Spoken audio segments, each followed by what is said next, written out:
Nizamabad district government retired employees association building నందు మా request ప్రకారంగా కలెక్టర్ గారు, కమిషనర్ గారు, ఆర్డీఓ గారు విజిట్ చేయడం జరిగింది.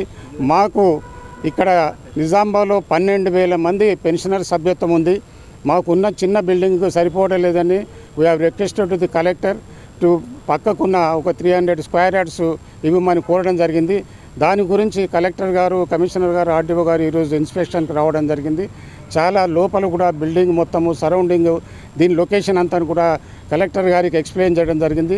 దాన్ని సావధానంగా కలెక్టర్ గారు విని మా విన్నపాన్ని మన్నించి మాకు 300 గజాలు ఇవ్వటానికి అంగీకరించినట్టు మేము ఈ పత్రికా ముఖంగా మా పెన్షన్ అందరూ కూడా తెలియజేస్తున్నాను.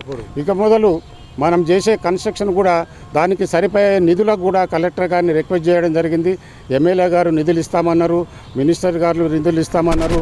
నిజామాబాద్ జిల్లాలో ఉన్న ఎమ్మెల్యేలు, ఎమ్మెల్సీలు అందరూ కూడా వారి దగ్గర నిధులు ప్రొవైడ్ చేసి అవసరం మేరకు మనకు సరిపోయేంత లెవెల్లో బిల్డింగ్ కన్స్ట్రక్ట్ చేయడానికి, దీనికి మీటింగ్ హాల్కు యాజ్ వెల్ యాజ్ పార్కింగ్కు యూటిలైజ్ చేయడానికి మేము కోరడం జరిగింది. దానికి కలెక్టర్ గారు చాలా ప్లీజెంట్గా మా మాటలన్నీ విన్నారు, స్పాట్ ఇన్స్పెక్షన్ చేశారు, అనుకూలంగా మంజూరు చేస్తానని కూడా మాకందరికి హామీ ఇచ్చి వెళ్ళడం జరిగింది. Thank you.